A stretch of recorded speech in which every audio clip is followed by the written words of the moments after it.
Assalamualaikum warahmatullahi wabarakatuh. Kami daripada pasukan TKRS SK Langit akan mempersembahkan satu demonstrasi pertolongan cemas. Kak saya akan perkenalkan 5 alatan dalam peti pertolongan cemas. Sarung tangan digunakan untuk melindungi mangsa daripada jangkitan. Kasar steel digunakan untuk menutup luka. Pembalut gulung digunakan untuk membalut luka. Antiseptik digunakan untuk membersihkan luka. Kain anduh digunakan untuk menyokong anggota cedera. Demonstrasi mangsa mengalami luka dalam pada tapak tangan.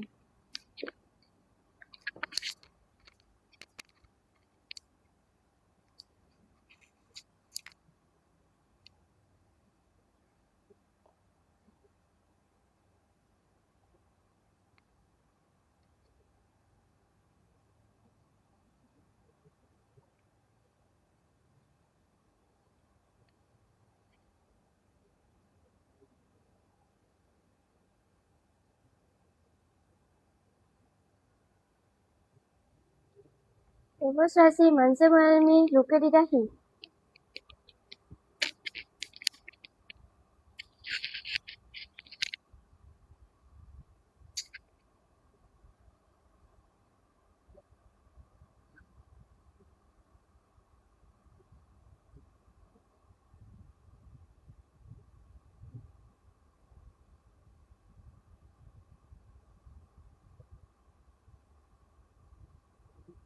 Rawatan selesai. Demonstrasi mangsa disyaki mengalami patah pada lengan.